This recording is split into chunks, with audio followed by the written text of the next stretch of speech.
I get asked all the time, who is Pain Clinic? What is it that we want? And the only answer I can think of is, we're just 5 guys that came together to play music. We're friends, brothers, family. We want to bring the same feeling to people that hear our music that we had when we were kids. Music saved us. It helped us to channel any feeling that we had, good or bad. Everyone's had their ups and downs. And the 5 of us are no different. We're human. We've made mistakes. We've had success. We're not a pop group brought together to make millions. We do this because this is who we are. And this is what we love to do.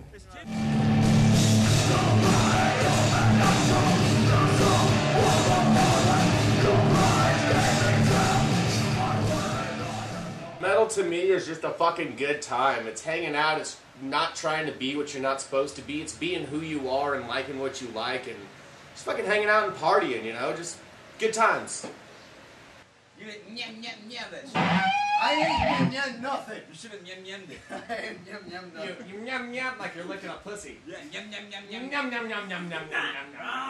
What the fuck? Okay, go ahead. He's coming. Alright, having a fucking seizure? World in chaos. Usually I have a few beers throughout the night to ease my nerves, to make them as neutral as possible, and then before we go on, half hour to 45 minutes beforehand, I isolate myself.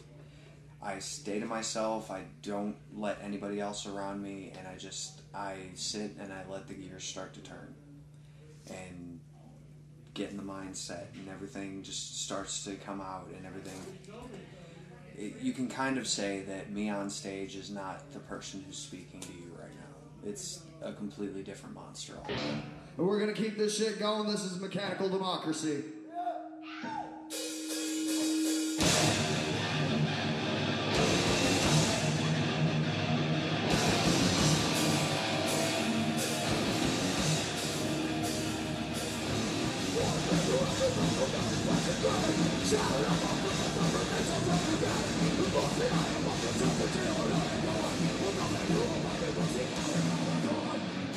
When I first started to really heavily get into metal, I was right in between 2 different eras.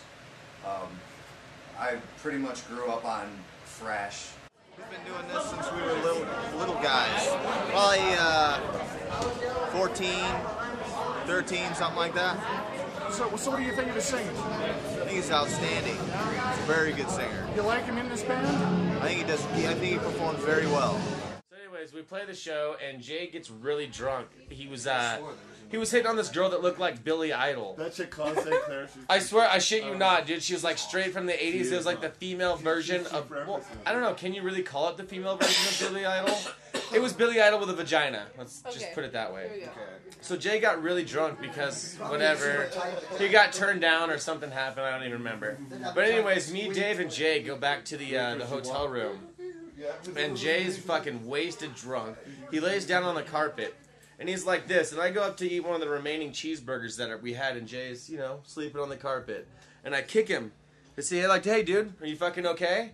And he kind of just sits up, like, sideways, doesn't even turn his head, you know, sideways. He just lifts his head straight up and just straight exorcist puke, dude. I got my sister Cammie. She's 12 years older than me. She's my oldest sister. I actually have 4 sisters. But I'm better looking than him. Yeah, she's way better than looking than me. Okay. Have you been to his shows before? I have. Okay. I want to come out and support my brother. I love him. She's awesome because she's all in like the hip hop scene and whatnot, but So she you're still not a metal comes out. fan? You're just showing family support? I know I'm a band fan. Oh, okay. But I'm not really metalhead. But I'm a band fan, definitely. You don't just wake up one day buying an Exodus album and become a metalhead, you know. No. It's sort of bred into you. I like at least a little bit of time to just sit and think. I might have a beer or two before a show unless we're out partying, but really it's just a calm down, sort of get ready to go out there, just build up, but I like to be relaxed. Actually, I picked up the bass in like 6th grade, just as part of the school program. And yeah, a little 12-year-old or 11-year-old walking with a double bass, that's pretty cool. 6 feet, or yeah, the bass is 6 feet and I'm 4. Music is what I believe in. It's my passion, the feeling of entertaining others. This band means a lot to me.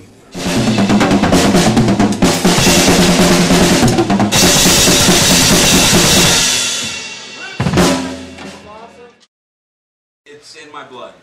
It's what I was raised on. It's what I grew up listening to. It's part of who I am. If I hear something that is not metal, it doesn't mean I don't like it, but it's not a part of who I am.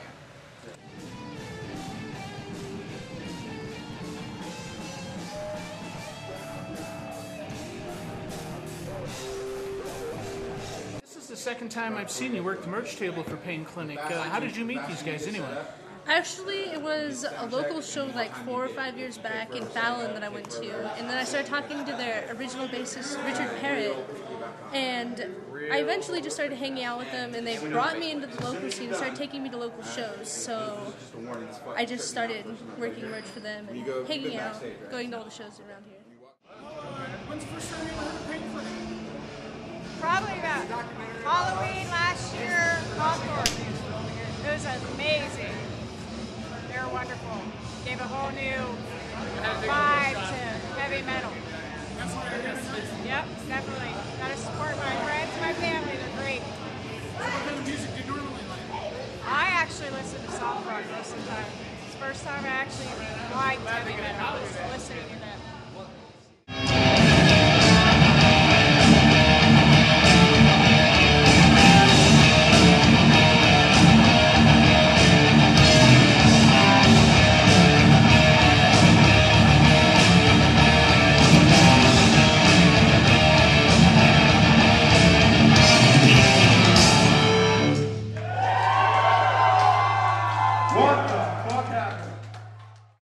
Being on the road, definitely a wild adventure.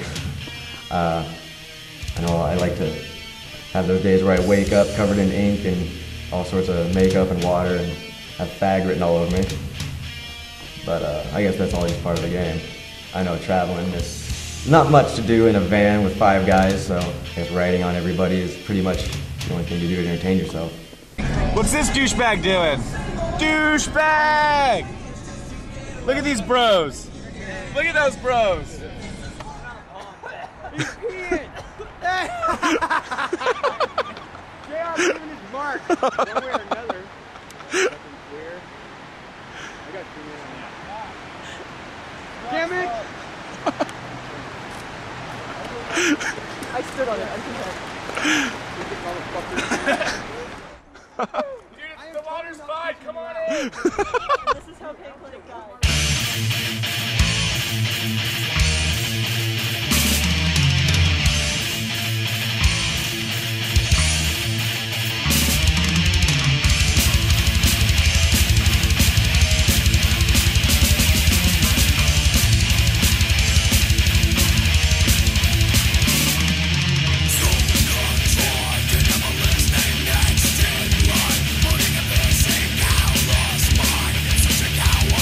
We're on the hunt for Weezer. Come to find him in his natural habitat. There he is, in his natural habitat. What he's doing is he's looking for a vagina. Now, don't get too close. He might think we're women. We have to be quiet. We have to be quiet. And there he goes. He's sweeping the floor, looking. I think he smells a vagina. I think he smells one. He smells a vagina. He's going towards it. He's going to find one.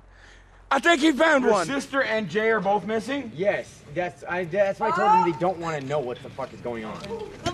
Who's your sister? Whether or not they know. I know exactly what room they're in. Yo! What room are they in? Let's go! I checked them. They're all locked. No bullshit. Let's go. It has a lock on it. I don't have any of them. Anyways, it's this one. So in that fucker, great. Hit this one. That would be the one. Fuck. Jay, stop passing around the herp. Come on, Jay. Quit giving your herp to girls. These are Destin's Pumas. We're gonna go find a place to burn these motherfuckers. Say goodbye to the Pumas. Fucker! Fuck Pumas! It's through the lace! Fuck 'em! It's through the lace! This is for the best! Fuck those Pumas! Fans are the most important thing. If it wasn't for the fans, I wouldn't be. I don't call myself successful, but I wouldn't even be to the point I'm at now. I have to appreciate what the fans do. You know, they are the ones that spend their money. They are the ones that take the time. You know, they could sit at home and play Xbox, or they could sit at home and watch a movie or go on a date, but they choose to come and watch us play, so it's my job to entertain them. It's also my job and the rest of the band's job to let them know what they mean to us. If somebody thinks Pain Clinic sucks, they need to go suck. Who said that?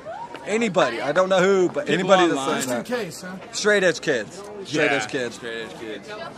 They're used to throwing fists, and we don't let that around the Pain Clinic show.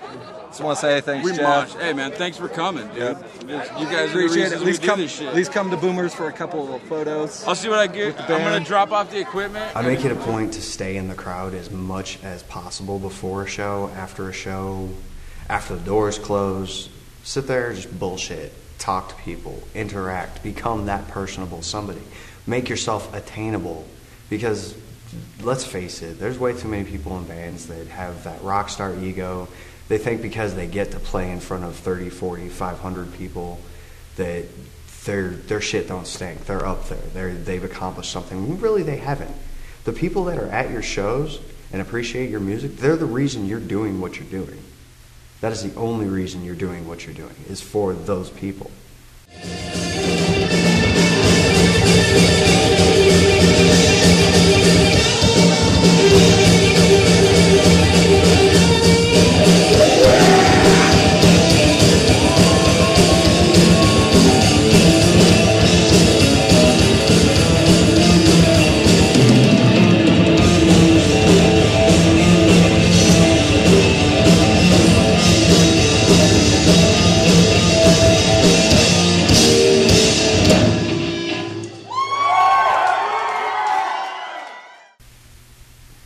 Larry fucking Reno. Yeah, when we first met him, I'll give him the fact that he was a decent person at first call, and he seemed like an okay guy. He tried to at least seem he was going out of his way for us and making sure that we got some good gigs and some good contacts. We played with some pretty good bands, some pretty legendary bands. Ones that, you know, I've looked up to as a kid, especially going back as far as my guitar roots. Dino Cazares, we played with Divine Heresy. That was amazing. We want to say thank you to Larry and Karen for putting the show on for us today. Let's give a big round of applause. Everything was good. You know, Larry was a good friend. He was cool. We could talk. He called me every day, you know, just to see how shit was going, and he would come out, you know, hang out at my house and just chill out. And he was a cool guy. And out of nowhere, man, some switch got flipped on him. I don't know. You know, it probably had to do with his personal relationship, actually. But there was a time, you know, when he would call me and I felt like I was managing him. You know, it's like, Jeff, what do I do here? What do I do with this? What do I do? You know, I got this going on in my life. And I became his psychologist, and I started managing him. And in the meantime, he wasn't really doing anything for the band. Then it came to a point where he got us a show with Heathen and Schizo and Hatchet out in the Bay Area. And we went out there, had a great time, you know. And I started thinking, yeah, he's doing his job.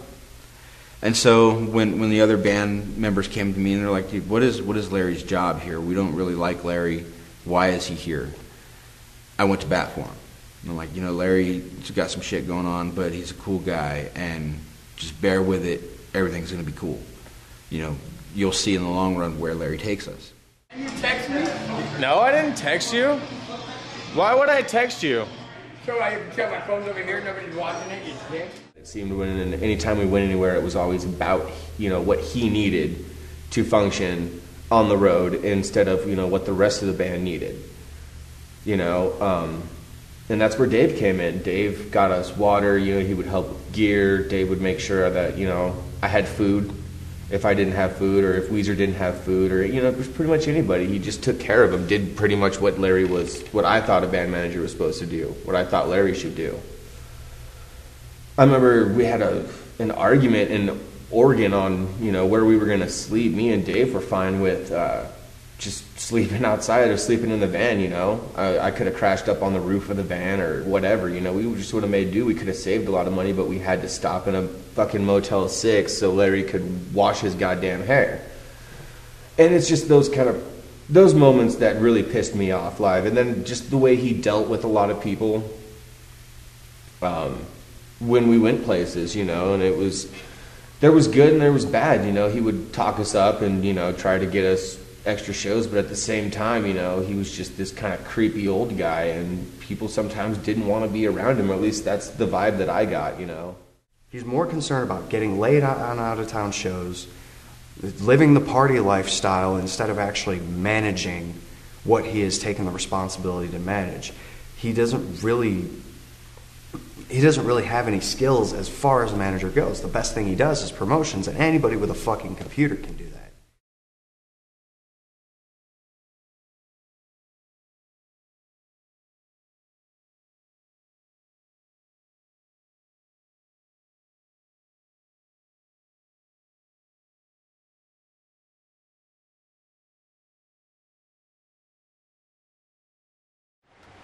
Start by saying that everything that has happened after your departure from the band has been nothing but negative on our end. Wow. You know, first off, I'm going to clear the air. Not one of us, not one member of the band ever talked shit about you. All right. Not one member of the band ever answered any questions when it came to you. Yeah. If anybody asked what happened, we said it's just a mutual thing. All right. And then when you went online and posted, apparently one member of Pain Clinic is talking shit, we all know who that was directed to. Me. The only person that's ever fucking defended you with every member of the band, including JR. JR, 3 months after he was in the band, wanted you gone. Mm-hmm. Weezer at various times has wanted you gone. Jerry wanted you gone. Everybody but Destin, I went to bat for you. Okay. Why would I be the one that's talking shit? First things is, the immediate post was, we got things, I got something from you, an important announcement to make. I'm not going to talk shit. Then you went in to follow it. I was called and told what you wrote without knowing by myself. And that's the beginning of where it all went down. What did I write? About that I'm not talking shit about Larry? Just how we will no longer, without contacting Larry, it was on Facebook before it was contacted to Larry. And that was but if you remember, definitely, well, I'm gonna answer your question, okay, and then we could continue with the next question. It was brought up on Facebook before it was ever brought to my face and where I was concerned. And I was told by several people, Jeff is posting some shit about you. Go read it, okay? But that being said, I said there was never ever a hard feeling. It was never brought to any negative attention, and wish you guys nothing but luck. Ever since then, whatever's happened, it's happened. I've kept my mouth shut as far as it's concerned, unless you got other, you know. I've heard enough, you know. There's more. This guy says this, that guy says that. You have a follower, you have a shadow, and he's everything that you say he's gonna repeat to me, and it's just shit I didn't need. So. Okay. Well, if you remember, that night that I posted that, I texted you 41 times trying to get you to call me. I called you 22 times. Okay. Weezer was there. He can vouch for that. I know Weezer was there. He's always there. He was there when I was getting pissed off saying, why isn't he fucking answering his phone call? Apparently I have to do this without even consulting him because he won't answer back. Okay. I told you that I would text you or call you after band practice was over that day, and I did just that. Okay. Every member of the band knew exactly what I was doing. As a matter of fact, my first phone call was when everybody was piling into Destin's car. Okay. So, yes, I texted you 41 times that night. That's excessive. Yeah, because it was something that I wanted to bring to your attention before I went any other direction. Okay. I could say that you know, you guys were there friendly to me, and then all of a sudden it's like, oh, Jeff's saying this, or whatever the cases are, you know, and I had to sit down with JR, we talked about shit, and as far as he's concerned, he never wanted any of this. You know, No, he none never of wanted us any did. separation. You just said he did. You No, just no, said no. 3 weeks into it, JR wanted to let me go. 3 months after JR joined the band, he wanted you out. That's fine. Now, when it pertains to JR, I'm going to make sure that I don't add my own words here. I'm going to use his words. There was a point in time where he was talking about his family wanted him to move to Concord, and you said, I'll be your personal manager. I'll manage you. You should do it. Because you have more potential than what's currently going on. He's the one that wanted to bring me to California to work with him. It was a little confusing, and I'd mentioned it to Larry, and he's like, well, if you do, I should go down there with you, and I should manage you, and we can get you in a band, and, you know, I'll be your personal manager. Okay. He wanted to bring you? Yes. Okay. He said, let's do this together, let's go. And then there was a second part to it, which was happened in a different conversation about how he had more potential than Pain Clinic. Because of youth only. From that conversation spawned, you know, when I was getting flyers with Dave, he had sent me a text message that said, you know, I think you have more potential outside of Pain Clinic, you know, than the rest of the members. And I think, you know, you have such a stage presence. And, you know, that's what a lot of, you know, good bands are looking for, someone with a great stage presence and who can actually, you know, still play their instrument at the same time and do it well. And he said, he mentioned that he would be my personal manager, and then he also sort of hinted that, you know, Solobotomy is ready to tour, and they could use another guitar player, so sort of hinting that I should quit Pain Clinic and go to Solobotomy, which wasn't going to happen for me. You know, I'm happy where I'm at. Point of our conversation and the fabrication of today is a little bit different than what actually happened. Well, what I did tell him was he's young and he still has potential ahead of him. You have mentioned yourself, this is my last chance. If I don't make it this time, I'm going to quit. Mm-hmm. You have said that. Okay. With that being said, that's where I rolled with this JR point. If Jeff's going to go ahead and say, fuck it, I'm 40 years old, I'm not going to do this band no more.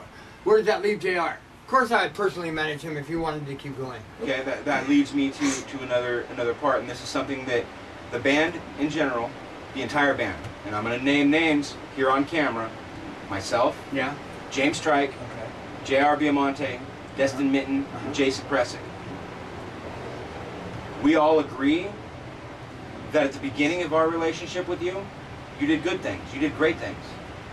You did things for us that nobody else did. You gave us a chance that nobody else gave us.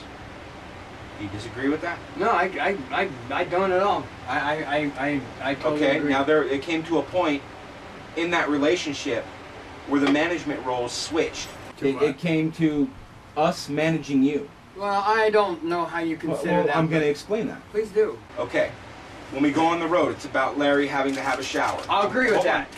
It's about Larry wanting to go and hang out with girls. That's true. Not supporting the band, going and hanging out with whatever girl he felt like going and hanging out with, leaving. Oh, good. Okay. I can't get that shit.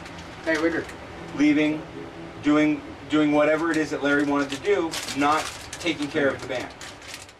Yeah, on the Larry situation, you know, like anybody can book a show.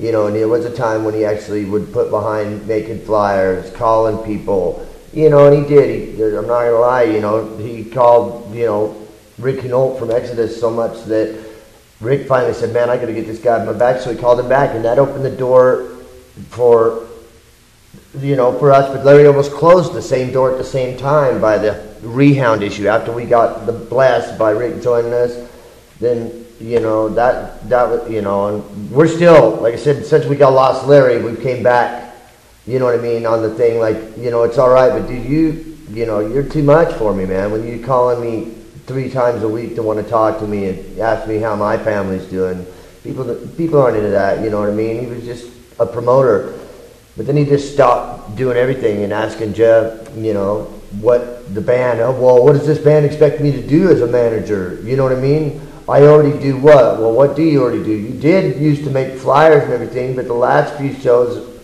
you know what I mean? Me and JR were promoting mostly, you know what I mean? And the rest of the guys live out of town, so Yeah, I don't know.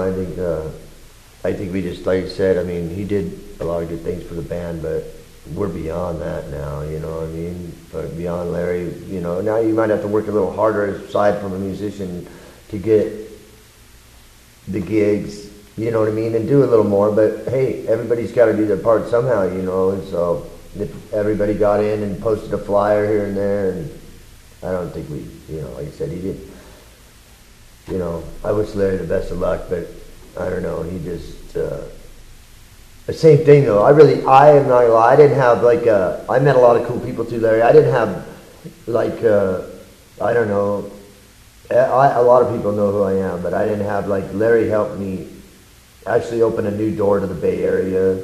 You know, I'm from the Pacific Northwest, but he helped open a new door to the Bay Area, but at the same time, when I would meet the people, they were really nice and forward, but then they'd tell me, like, you know, what gets you with Scatterbrain Larry, you know what I mean? And I'd be like, well, you know, I don't really know the guy, and then pretty soon it's like, well, yeah, sure, all right, but Larry, we don't, you know, I mean, I felt bad on that shit. So then now, you know, I don't know, it's just all how you do it, I guess. I don't know. Okay. Dave asks me all the time, is Larry going to come back?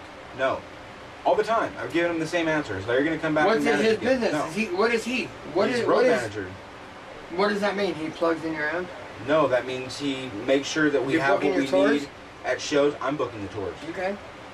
He makes sure we have what we need. He helps us with our equipment. He makes sure that we get paid. He makes sure that everything that the road manager does, he does. Okay. Okay?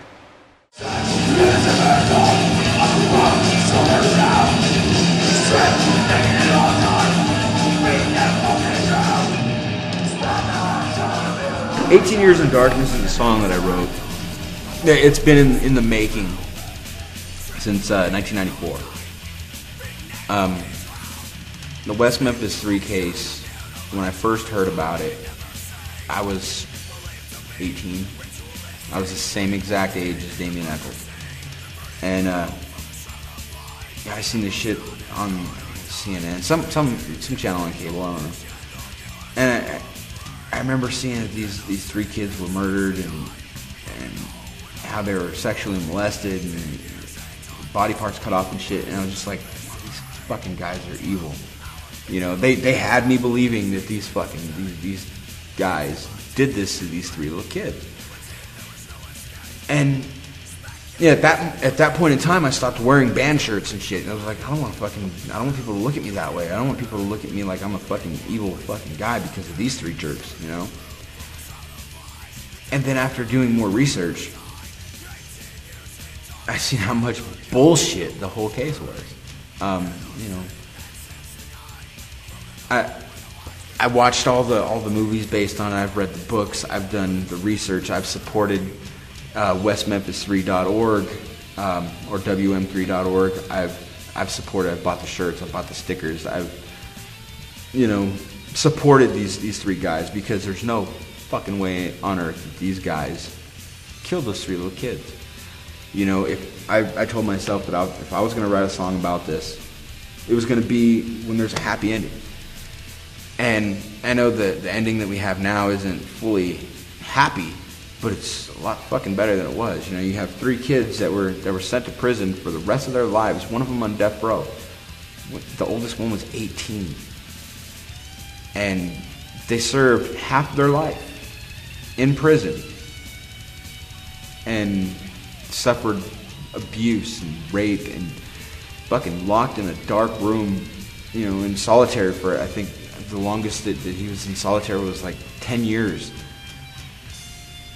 You know, just the judicial system and how fucked up it is, and how law enforcement and everything is based around religion, and how you can single out a fucking person by the way they look or the music that they listen to. I can relate to it. I was there, 18 years old, same age as Damien Eccles, wore the same clothes, listened to the same bands, hung out with the same type of people. And throughout that entire 18 years, there wasn't a day that went by that I didn't think, what if it was me? What if I was the target of this fucking witch hunt? Would I be able to, could I cope? I don't think I could. These guys, They fucking stuck it out, and they deserve to be free. He told me he started writing a song. I got curious, and so I downloaded some movies, the Paradise Lost movies, to my phone. Aside from the atrocity that became the events surrounding what happened to the West Memphis Three, you can even take that to a nationwide, perhaps even global scale. People that seemingly, you know, just because of the way they look, they're demonized for it, you know. And these boys were, you know, convicted of murder with no physical evidence because they, you know, looked different. They wore black clothes. They listened to heavy music. They were considered Satan worshipers. And, like, you know, had I lived in that time and hung out with those boys, I could very easily be in that same spot.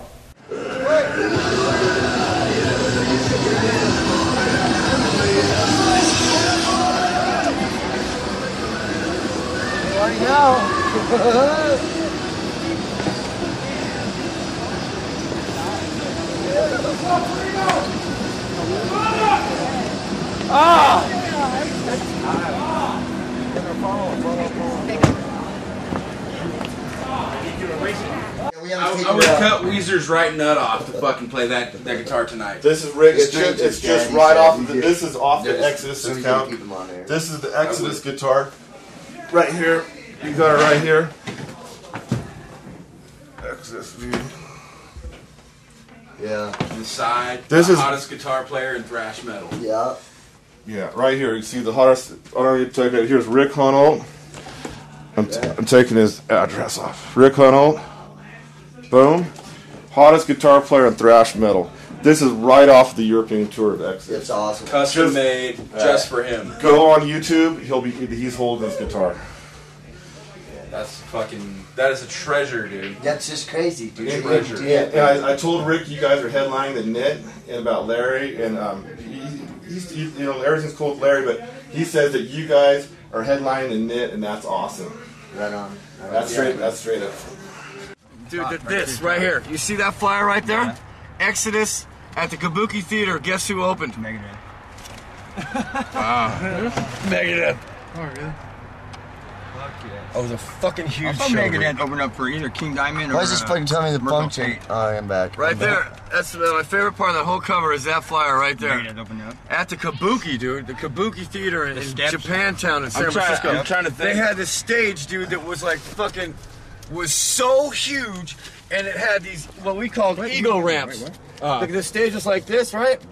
And we had an 8-foot drum riser that night, and all of our stacks, we had three Marshall bottoms on risers. So the fucking the back line was like fucking. You had to look up to the top of the Marshalls. It was so high. And I'm not kidding you, dude. The stage was like this. It was a good 150 feet long, wide like this, and it had these ramps that went off the sides like it's wham, wham.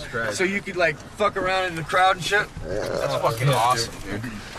Yeah, dude, I got this. I can't believe California making California look like shit.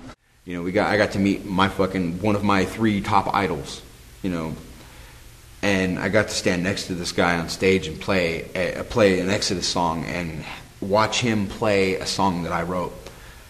And it was really emotional for me. I actually cried after that. You know, call me a pussy, but I fucking cried. You know, it was one of those things where this guy, you watch this guy when you're, 11, 12 years old, and here you are later on in life, and you're standing next to him.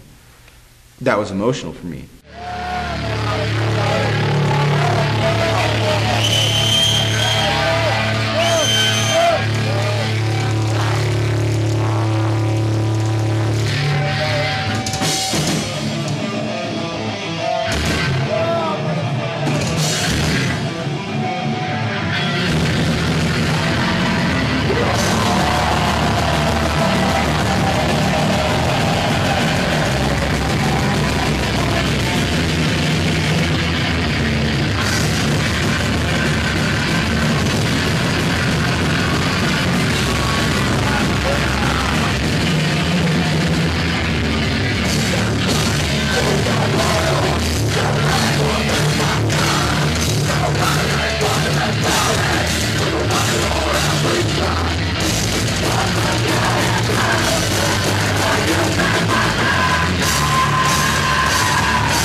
I moved 2,500 miles across the country to live with my brother after the Michigan economy collapsed, just for the sake of finding some sort of stability for myself.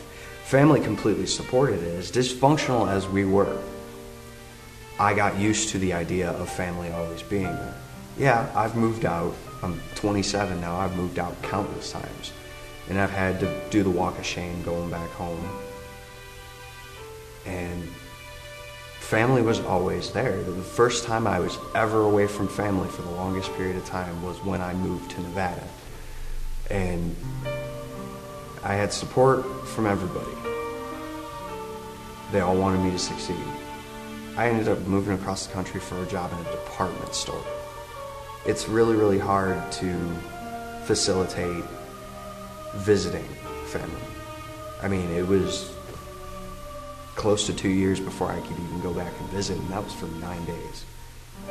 And I lost a lot of money doing it, but it was worth it. Got to see family, old friends. And of course, there was the initial tears when I got there because I hadn't seen my mom in forever and everybody's looks different. And then, you know, crying on my way out. And then a year and a half later, I got to go back again this past September for 2 weeks and divided it up between my dad and my mom because they separated. And it's really rough. I mean, you get used to people always being around and tangible and close to you, and then you have to deal with being that far away. Holidays fucking suck for me. There's no family get-togethers. I rarely go to dinners with other people unless it was my brother Kyle. He'd invite me over for Christmas dinner or something like that, or if I was not single at the time, it'd be with a girlfriend's family, but it was never the same. Me and my sister were given the option to either move with our uncle or to get sent to a children's home. And I guess my uncle, you know, wanted my sister and I would be sent to this children's home. And it's basically because my grandparents were taking care of us at the time because our mother wasn't able to. So my sister went with them and I went to the boys' home for 8 months. Me and the others involved, there were about 5 of us, we were on a daily basis. We were beaten, tortured mentally and physically. And I remember a few instances where I was starved, placed in a closet for, let's see, the longest was about 2 days with no food. And yeah, if you would get out of line, the gentleman in question would severely beat your ass. And you're supposed to be trusting of this person, mind you. And it was just bad. You know, getting smacked in the side of the head with you know, those collector's bats for the baseball teams. You know, getting smacked in the side of the head. You know, the other boys involved were afraid of this person, so of course they would follow him. I don't blame them for this, but they would all take turns kicking my ass. You know, and I remember in the wintertime, I would be made to wear shorts and a tank top and go out and pull weeds for hours. And it's in Boulder City, it's really cold because it's by a lake. You know, I told my mom, and nothing. You know, eventually the guy caught on and he threatened me. He said, "If you ever tell anybody about what's going on here, I will kill your entire family." Now, as you know, as most adults are now, that, you know, that's just a stupid ploy, a con. But as a 12-year-old boy, you take that shit pretty seriously, and so I shut up about it. And for about, yeah, I'd be safe in saying about 8-9 months of constant torture every day. Going to school, having your friends at school look at you weird, and then have them go home and tell their parents about, you know, why does he have bruises on him? And why is he coming to school not talking to anybody? Why is he so pale and skinny? Why does he look so, you know, messed up? They tell their parents. Their parents inform. The establishment doesn't believe that's what's going on. They tell your cottage parent, the disciplining begins again. So by other people trying to help, they actually caused it to be quite worse. I don't like to carry it with me. I don't like to think about it. You know, I've had enough nightmares. With my DUI, there was a lot of emotion. It was very hard for me to handle. You know, at first, a little bit before it, I was with this girl, and she had a little 5-year-old son, and I'd never really dated a girl with a kid, and it was one of those things that, at first, it was a little off-putting. I tried not to get close to him and, you know, whatnot, but after a while, you know, he just sort of grew on me, you know, and I had fallen in love with her, and I fell in love with her kid at the same time. And, you know, pretty much long story short, I came home one day and she just didn't seem the same, so I asked her what was wrong, and pretty much she had fallen out of love with me. And so I pretty much packed my shit the next day and I moved out of her house. I moved into my dad's warehouse for a little bit, and I was crashing there and just drinking a lot. I mean, pretty much any dollar I got that didn't go towards, you know, food. I'd say $40 spent on food a week, and the rest, like probably like 160, was spent on booze. I was just out of control, you know. I had gotten into to snorting pain pills and drinking, and that wasn't good at all. I was just on a real self-destructive streak after that. I felt no self-worth, you know, and I don't know, I was just drinking one night, hanging out with a couple friends of mine. We were drinking some gut rot tequila, and, you know, I'd probably had a pint and a half on top of beers, and just, I was drunk. I had no business behind a wheel. And I think I was going too fast, or I didn't turn sharp enough. It just all happened so fast, I can't even really explain how it happened. Next thing I remember is like looking in front of me, and there's a deployed airbag, and there's literally the driver's side of their entire driver's side of their car was on my hood. And so I heard screaming, like two girls screaming, and so I get out of the passenger side and I run around to, you know, their passenger side. And I tried to open the door, but, you know, it was like right next to the curb, and it had stopped. It only opened about that far, and it stopped. And I looked inside, and the look on their faces was just utter fear. Like, you know, I was the most terrible person in the world, you know. And I'll never forget, like, you know, when I asked them if they were okay, they said, you know, just leave me the fuck alone. And they were like, you know, just terrified of me. And so, you know, I shut the door, and I just, you know, left them alone. I went sort of behind the car on the curb. And as I was walking back, I looked in the back, and there was a car seat. Luckily, there was no child in it, you know. I probably would have lost it, you know. I spent like a week in just total shock, pretty much, you know. I couldn't do anything. I didn't go anywhere. I didn't even fucking bathe for like a month, I'd say. I didn't feel like doing anything, you know. It felt like my life had just crumbled upon me. The thing that still fucks with me is I walked away with a bruise on my knee. Like, you know, I could have killed 2 people and possibly a child had the child been there, and yet I fucking walk away with just a little bruise on my knee. And it was a wake-up call for me. Beginning of 2005, I lived in Memphis, Tennessee. I had a band, Bad Omen, with some guys, and that's probably the toughest moment of my life, and it's one of the hardest things to talk about. I was married to an exotic dancer. I had been married for about 2 years. She had 2 kids that I loved more than anything. And a time came when something with her went wrong. I don't know what it was. I don't know if it was me. She told me it was me, but the things that she said didn't really make a lot of sense. It ended up I came home from band practice one day, and execution style, I was forced out of the house, told to leave for about a week while she thinks things through. So I did.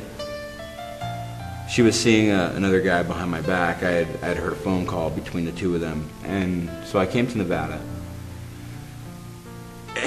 And I was a fucking mess.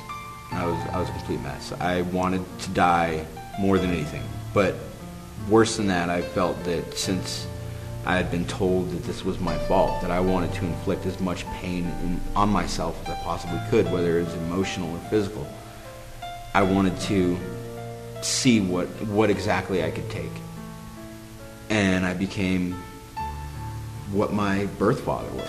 I became an alcoholic. I would drink constantly, and I would do stupid things. I would leave the gas on in my house purposely, just to see if I would remember to turn it off before I lit a cigarette. See if I really wanted to live. I would get drunk and just fucking do some bad shit. And it came to a point that I didn't know if that's what I wanted to do anymore. But the day that I thought of that, the worst part of the story happened. I go over to my mom's house to check my email. There was a message from my former guitar player with a news clip. Apparently, my wife her and her new boyfriend had abducted a fellow exotic dancer and taken her back to our house, and they raped her with a knife. They slit her throat and watched her as she died, and then hid the body in the back of a car that I paid for. I drove around with that body in the car for a couple days as it rotted. No mention of where her two kids were.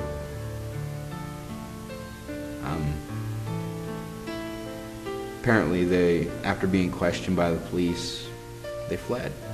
She abandoned her two kids and fled to Florida. They're going to Disney World. And they got pulled over. And during the traffic stop, it's really stupid because it was just gonna be a speeding ticket. The police had no idea what the fuck they were even dealing with. They were gonna give her a speeding ticket and let her be on her way. But they had her driver's license there, checking her name, and she took off. She led the police on a high-speed chase. I don't know how many miles, but they finally pulled over. And at point-blank range, she pulled out a .38 Special with hollow points in it. I remember the gun, and I remember the bullets. God, I wouldn't fucking touch them. Because, I don't know, I just wouldn't touch them. And she shot her boyfriend point-blank range in the fucking head. Right there on Interstate 95 in Florida.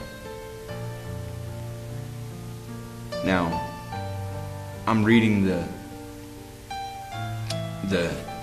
story, and I'm skimming through it because I'm really not wanting to read where I think this is going. And then I see gunshot to the head, held traffic up, and then I saw a picture of the car, and I fucking freaked out. I thought she had killed herself, or the police had killed her. And I lost my mind for a minute, and then I started reading it again, and then it felt this relief. But how can you be relieved that she's not dead? How could you be relieved that she technically got away with killing two people? Yeah, she's in prison forever. It's where she belongs, but how can you be relieved? then, to make matters worse, I find out who it was that they killed. It was an exotic dancer that I was friends with when I worked at the club. It was a young girl that had epilepsy. And during one of my shifts, she trusted me. And during one of my shifts, she told me, she said, if I ever go into a seizure, this is what I want you to do. I don't trust anybody else to do this because people don't really know how to respond and how to react when somebody has a seizure. So she ran me through the things to do. And there was one point in time where she had a seizure. And I was the only one that knew what to do. And I did everything on her list. I did everything she told me to do. And when the paramedics came, they told me had I not done those things, she would have died. So now I have this feeling that's never going to leave. There's a person's life that I saved. I did something good. Yet, less than a year later, a person that I loved takes that same person's life for no fucking reason. She and her boyfriend brutally murdered a 23-year-old girl that had a family, that had mother and father, sister and brother. And after that, things for me went from bad to worse. I wanted to die more than humanly possible. And my life was complete shit. I moved to a small town in Nevada. People looked at me as the town drunk and the loser. None of that shit bothered me. The one thing that bothered me was knowing what the fuck was going on up here. And again, I came to a crossroads. I said, what the fuck? What are you doing? What do you want to do? Do you want to live? Do you want to die? Fucking choose one. And the next day, I met someone. And I now have 2 kids with her. She was there. She was there fucking at my lowest point.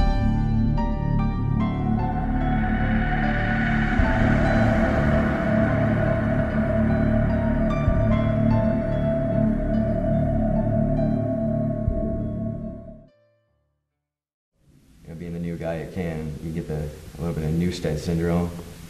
But luckily, I know from day one, they've all helped me out, shown me anything that I needed, or they're taking care of me. We got Jay. Oh, what can we say about Jay? A little pit bull, yeah. The short pit bull, Mr. Widow. He's definitely got a good band leader side to him where all he wants is what's best for the band. As far as, getting shows taken care of, booking shows, just getting any business done. False prophets and blasphemies, being a picture of a walk-on wicked, with the way humanity, mental states full of thoughts to second, carnage cans build mass destruction, as an inferno in the streets, all around. God damn it! Oh, you guys. Huh? Make it a little bit easier. Do 4, catch my breath, do 4. Alright. Hello, mate. Alright, we getting the double stuff on Jay. I got him by the air. This is. Take him from over here. This right here is me fatting balls. Right here. Hold on. Just see that. I'm going. That's the balls. I'm going to get my Jeff's interrupting me face. I love this shit. Dude, Jay's gonna cry when he sees that video. He's not gonna laugh, he's gonna cry. Oh my god. I can touch my face in the morning with that hand. Your balls just grazed his nose. Dude, he's gonna be so pissed when he sees this. Wait, you gotta put your arms up. Put your arms up. Wait, you gotta hold his arms up like this. Yeah! Fucking Falcor! Oh, that really fucking hurt. JR, I playfully call him the designated drunk. He was, when he first joined, he was the party animal. He was the one, you know, hanging out with people long after most of us have gone home and gone to bed. He'd party all night long. You know, he was the one that everybody wanted to hang out with. So I go out in the hallway, dude, and we're smoking a cigarette because we have a non-smoking room. And then so Dave takes the cheeseburger and he bowls it down the hallway. And so I'm like, dude, we got to pick that up, dude. There's probably cameras or something, right? And so we pick up the cheeseburger and we go to the window and there's this little slit about that big in the screen. And I just made it a little bit wider, slid the cheeseburger through, and we went back to the room, in front of the room, smoking a cigarette. Well, in comes this drunk lady, just stumbling along, talking on her cell phone. And, like, from down the hallway, she's like, did you just drop a cheeseburger? And I'm like, no, who would drop a cheeseburger? That's fucking blasphemy. That's ridiculous. Dropping cheeseburgers? I should find them and give them a piece of my mind. And then she keeps walking. She's on the phone, and she's like, and there's pickles in the hallway? And then she drunkenly said something else that I don't remember and stumbled into the room next to ours. It was pretty quite ironic. I mean, I kind of just wondered what she was thinking. You know, she's all outside drunk talking to her loved one, significant other, whoever the fuck it was, dude. And all of a sudden, this cheeseburger just drops. I wonder if it hit her. I mean, I didn't want to give myself away that I had dropped the cheeseburger, but at the same time, I was trying to control my laughter. Like, I think I just hit this random woman with a cheeseburger I dropped out a window. Like, literally every time I get paid. Yeah, but you see, you party all night long and never pass out. No.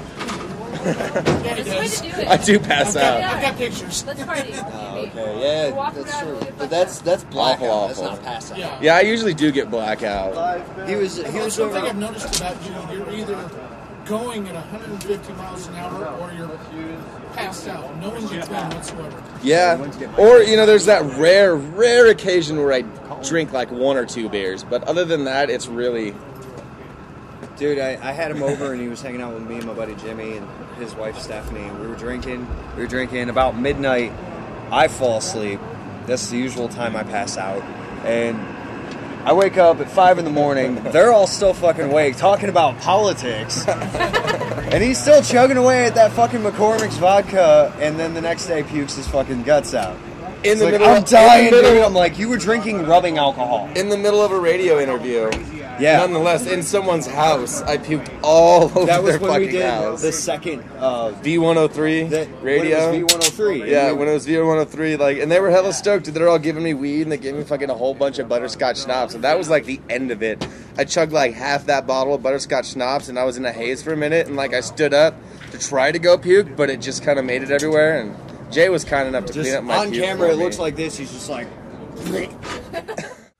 Weezer, that fucking guy, he's my fucking like goof off buddy, you know, like we're pretty much like geeks in our own little right. Like, yeah, he's way more geekier than me, dude, but like when we geek out, dude, it's bad.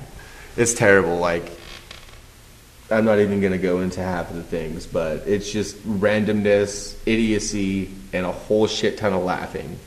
Pretty much anything me and Weezer do is a joke or a prank on somebody that we're gonna just, you know, we're just gonna fuck with somebody, pretty much. Or I like to joke, you know, make jokes at Weezer's expense. Yeah, that's pretty much our relationship in the band.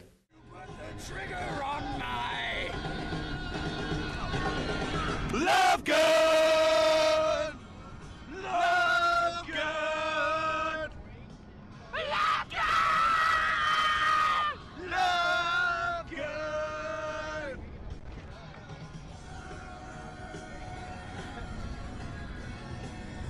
Oh! Oh! Oh!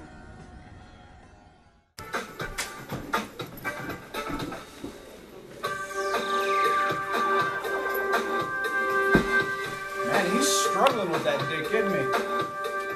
All right, so I loaded this pita pocket with sardines and pig's feet, pickled pig's feet. You see in there? See? You got Oh my God, this is gonna be amazingly awesome. Are you ready? All right, count me down, Jeff. 5, 4, a 3, a 2, a 1.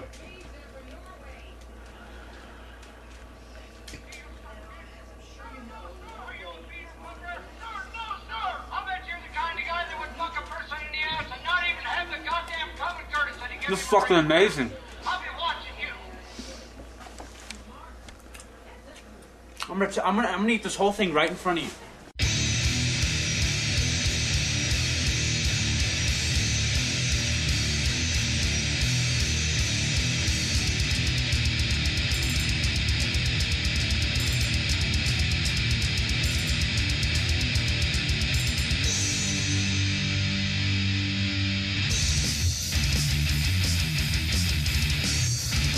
Well, anyway, that concludes this session of What Crazy Shit Will James Eat? Jeff, big old Jeffy, El Jefe, Fee-Fi-Fo Feffy, he's a cool guy, and a good guitarist, and a great songwriter, and most of our accomplishments, musically, we owe to him.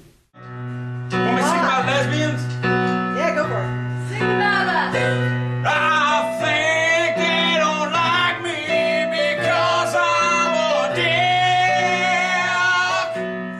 But you know they like them. They just don't like what they're attached to because we're assholes. Yeah. I'm not a singer, a guitar player. This guy plays the bass. What the fuck happened? Sour note! You know that you fucked up. I don't care.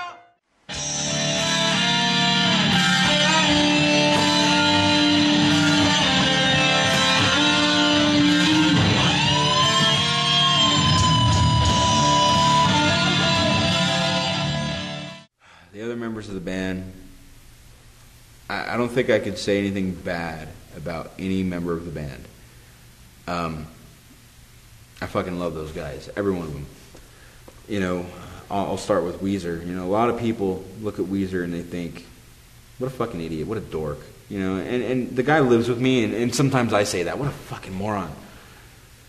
But the kid is driven. He's fucking driven. He's got a great fucking heart. You know, he'll do anything for you. If you need a fucking cigarette, he'll give it to you. If you need a shirt, he'll give you the one off his back. He's a cool kid. He's been through some fucked up shit, and he's a better person for it. And you know, he's like my little buddy.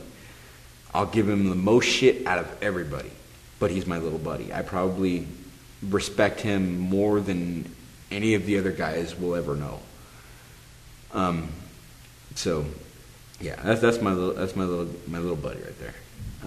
Jay, to call him little buddy means something different because he's short.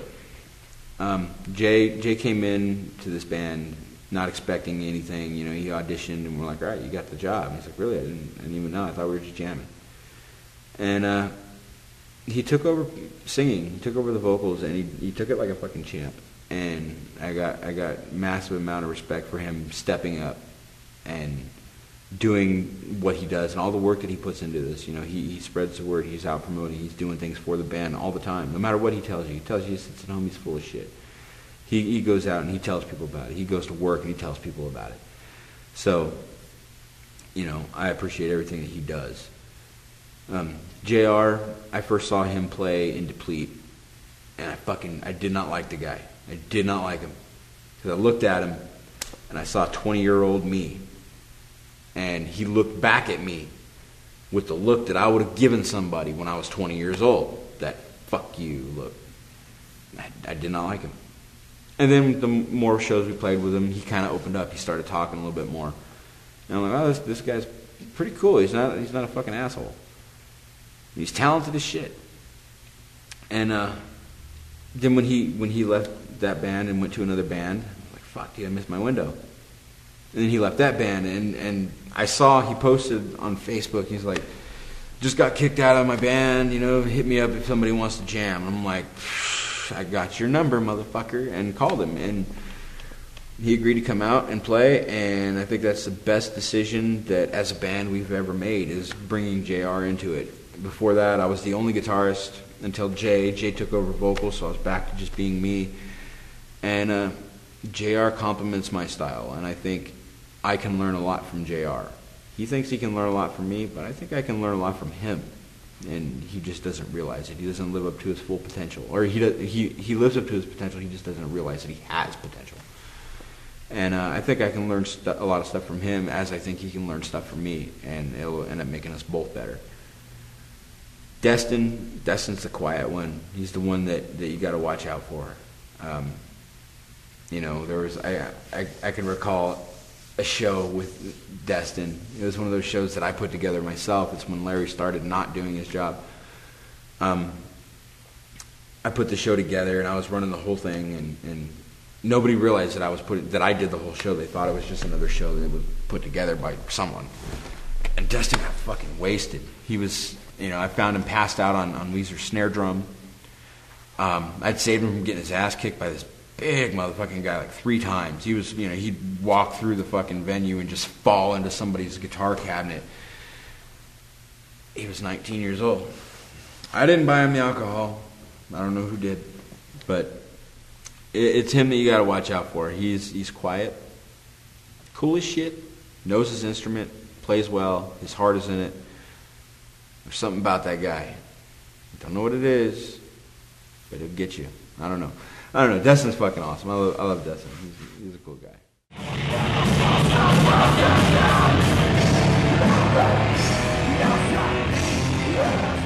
Weston, goddamn it, Weston, that bastard. I remember the day I fired Weston. He was on stage. Don't remember the exact show, but yeah, he made a scene on stage in the middle of our set. In one of our songs. I never got to know Weston very well, but what I could gather from being around him, he's got Axl Rose complex. He liked being on stage for the sake of being on stage. He did it just for the sake of the spotlight. When we would write and everything, he would come down maybe, if we were lucky, once a month. And that's not very productive. I mean, us parting ways with him was for a very good reason. He knocked over my bass drum mic, and I don't remember how he lost his own mic, but he took Jeff's amp mic that's, pointed towards his amp to get more sound out of it, but picked that up and started screaming incoherently into it and ruined the fucking show for us. And I remember Jay throwing his guitar. You start screaming incoherently, not even the words to the songs. I'm like, what in the fuck is he saying? So I took it upon myself. I used to be a front man in my other band. So I said, fuck it, dude. I looked at the sound guy. I don't even know if he saw me, but I'm just like, him, fucking go. And I started singing the vocals into my mic. And next thing I know is I look over and I see this red guitar flying through the fucking air. What the fuck? And Jay, just this look on Jay's face, like, I'm gonna kill somebody. So I look up at the sound guy, I'm like, we're fucking done. And so, I unplugged my guitar, walked back, sat down on the couch in the green room, and I was waiting, patiently waiting. I was fucking so mad that if I didn't wait patiently, I would have thrown somebody off the stage. So I was waiting patiently. Weezer comes out. He's like, what the fuck just happened? I'm like, what do you think just happened? He's like, where is he? I'm like, where do you think he is? So he runs back out on stage. I'm like, oh my fucking God, really? So I stormed off onto the stage, grabbed him by the shirt, and I was like, listen here, motherfucker, how dare you destroy our set? What do you think, this is a fucking joke? Get the fuck out of my face, you're fired. And I pushed him away. And there are people watching this happen still. And I was like, fuck this shit. And so I went back in the back. All throughout the night, he kept trying to bother me. He was like, so Weezer, why did you fire me on stage? I was like, because you're a fucking joke, dude. He's like, oh, how dare you fucking call me that? And he fucking walked off. I was like, dude, you better step on before I kick your ass. And I fucking just had to walk away because I didn't want to make a scene. He's like, I'll fuck you up, Weezer. I didn't hear that. It's a good thing I didn't, because I would have turned around and knocked his ass out because, well, he was drunk. and I was pissed off. The guy goes around talking shit the rest of the night. You know, the security is like trying to keep us away from him because the security knows that we're going to kill this fucking guy. He comes up to me, I'm sitting down, and I got like 3 other people like blocking us. I'm just sitting down, and he comes up, he's like, "Are you mad at me too?" I go, "What do you think, man?" He's like, "Well, I don't know why everybody's so mad at me. I was fucking awesome. Ask anybody." I'm like, "Let's do that." So I look around, I'm looking for somebody to ask, and he's like, "Ask my girlfriend." I'm like, "Dude, your girlfriend is just as drunk as you are. If you told her that your shit was purple, she would agree that it was. Let's ask somebody that doesn't look like a fucking Cabbage Patch Kid." So I looked at one of our fans, one of our longest fans, I'm like, "Shalina, how do you think he did?" And she goes, "You know what, I have no fucking comment, but he needs to get away from me." And that was the last time we saw James Weston.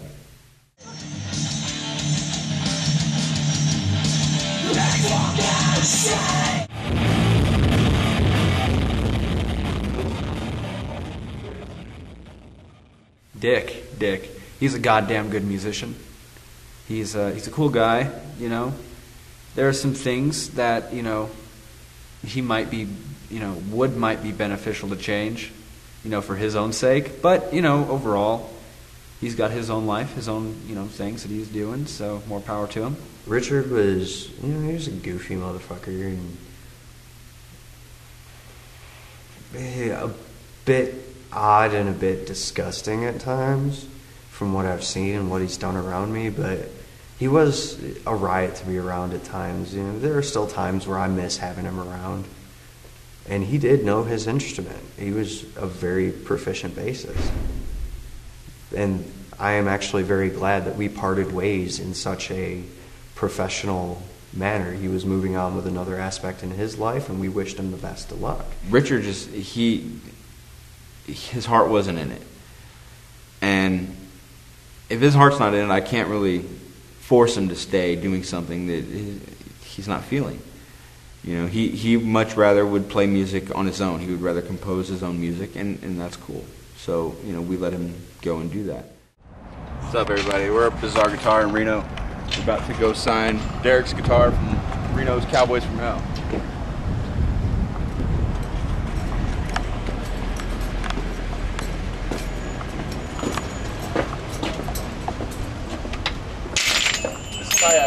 Making time for Jeff right here.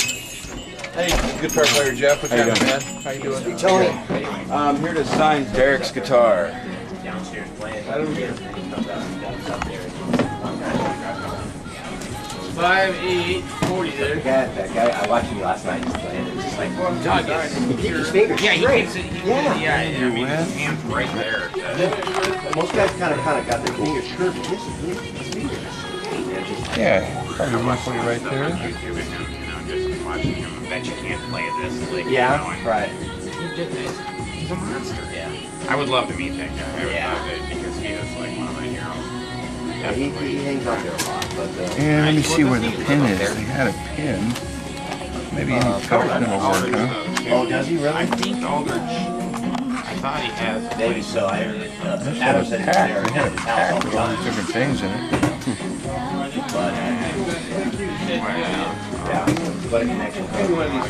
Sign this bitch up. Signing? Yeah, I guess I signed. Let me see this. Do they have my stuff too? They do, huh? I don't know. I know they have DRs, but I don't know if they have I'm sure they have Mike, DRs. our kid, comes over and covers up the kid. And, Okay. Alright, here we go. Let's sign this up. Where at? Just go right I there. can't think of his name right offhand, but teaches his kid too. Steve Vine. Right. And I'm like, well, it's just like, you know, you can't teach your own kid shit. You know? Yeah. Go, bro. Yeah. So Try to do this with like the broken people pinky. walk fast together and all this kind of shit. Yeah. But anyway, I watched the play the other night. This one over here, or we turn it over, whatever you want to do. This one right here Yeah, would when be you just said fine. he had his gold top, didn't he? At one point, we didn't have full tops in, not like the P90s or anything, you know. But Thanks, guys. It was amazing. fucking day, dude. Man, I was so fucking. It was fucking Bam. amazing what was going on. Huh? Yeah, dude, it was Shalina? fucked up, dude. Yep. You were on merch again today. Yeah, I'm always on merch. Yeah. Oh, well it works. It's Shalina. Bam. Look at that shit. Tank! What's up, buddy?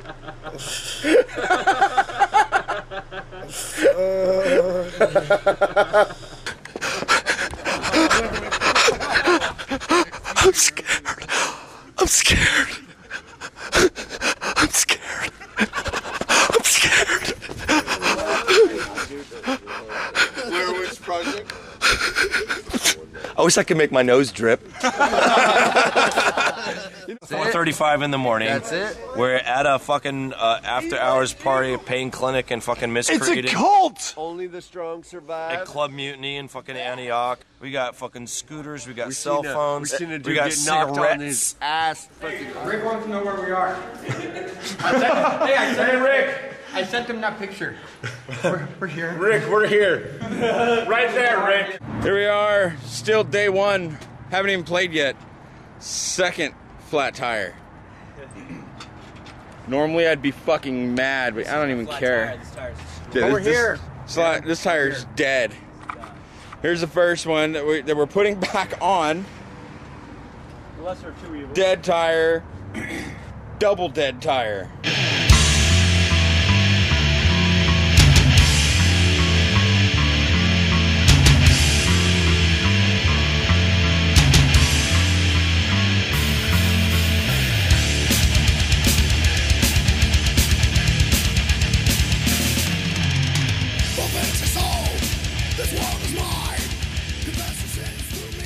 You know, it's male bonding. You know, shit has to happen. You want to shake this for me? I don't want to shake it for you, actually. Richard, right? I'm good. You good? Yeah. I just wanted to make sure all the looks were still here. You know, the sexy like this doesn't happen overnight. Write that down.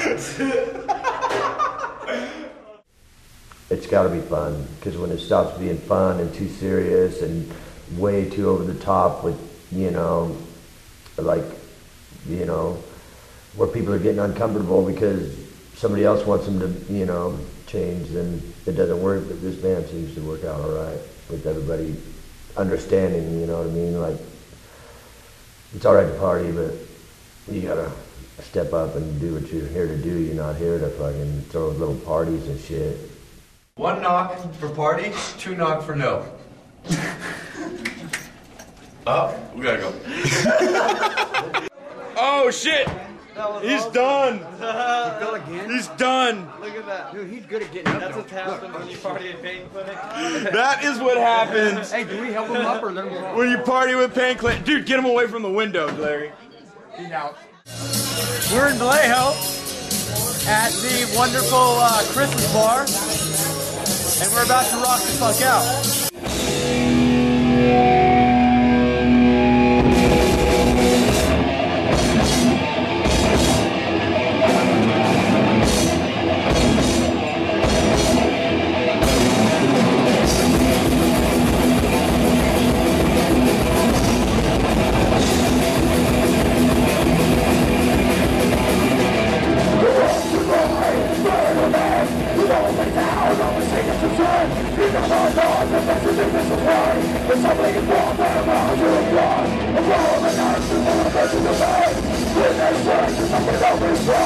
I'll show you guys downstairs. Check it out.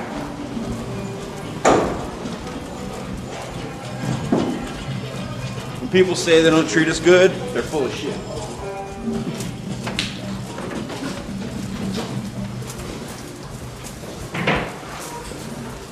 Watch your step on the stairs.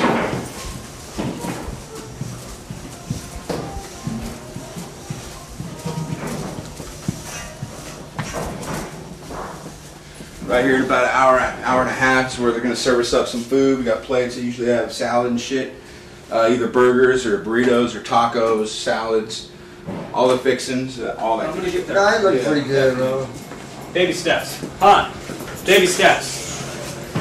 Baby steps, Lance. Oh, yeah, right. And this is where we get to hang out. That pool table, most of the time the balls are missing, but what can you do? Run soda machine, coffee maker, stereo, satellite TV, big ass speakers. This is usually stocked with waters or something. Then we have 3 dressing rooms here.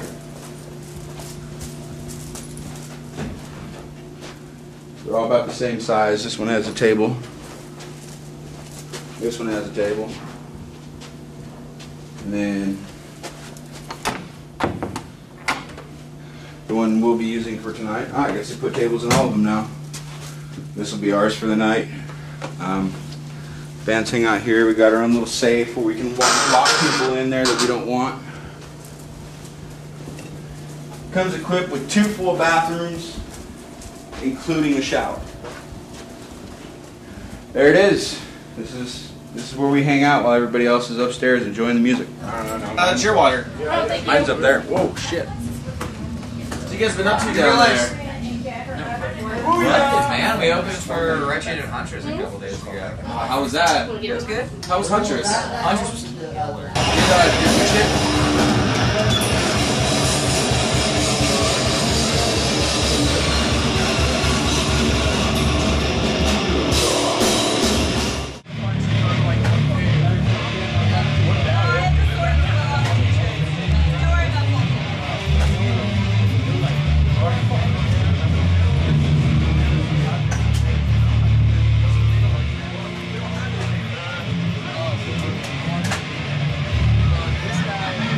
Let's go see the venue.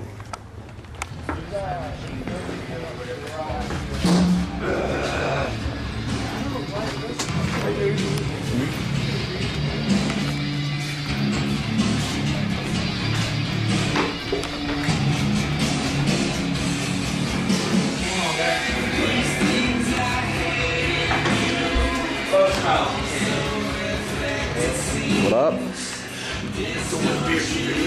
Yeah.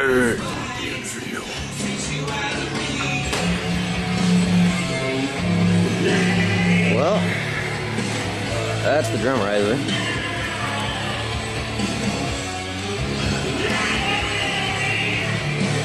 I don't know how this fucking place is gonna fit everybody. Never! What the fuck is this? What the fuck is this? Straight up. This fucking guy. Do you know who I am? Do you know who I am? I'm none of your goddamn business. You see this fucking guy over here? Look at this. Look at this. Look over here. What's this? Right here. Right here is the magical JR. Oh. Oh. This one's called Thrashed. Everyone that wants to be in the pit, I want you to form 2 sides. One over here, one over here. Spread it out.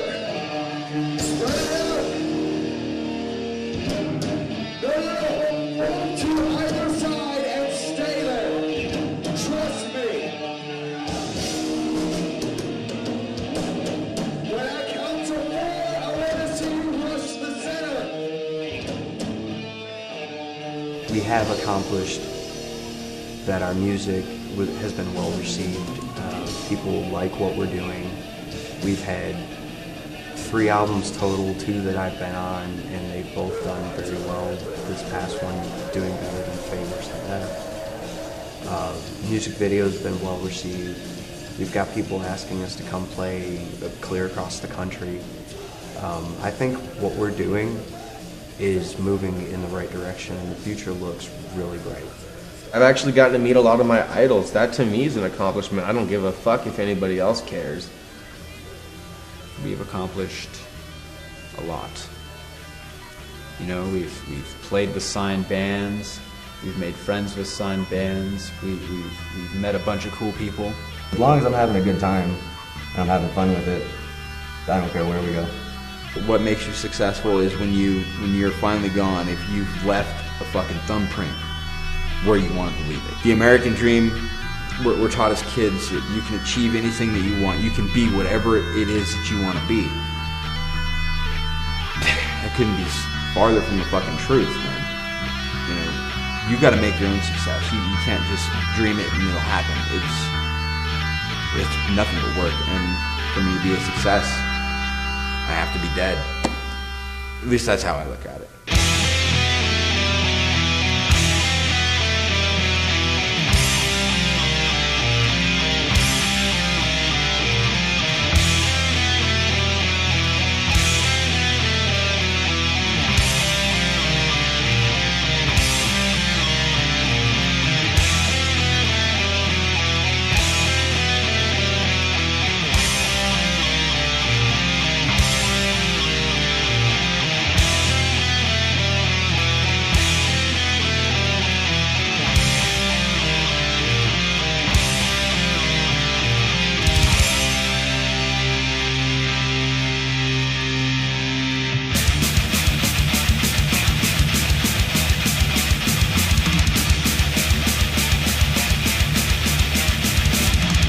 Opinions are like assholes.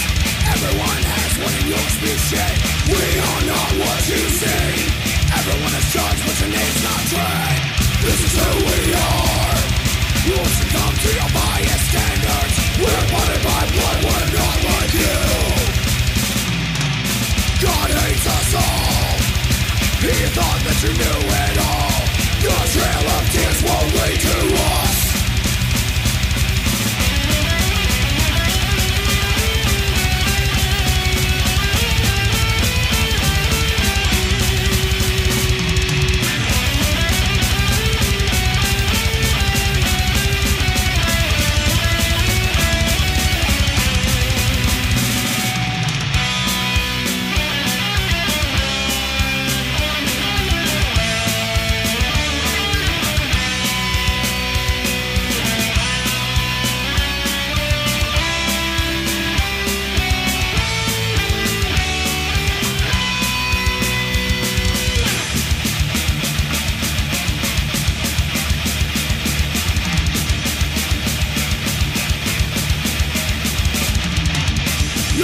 Express your fear. You take a mission and you take no shit. Screaming for vengeance. Pull close all you hold dear. This is who we are.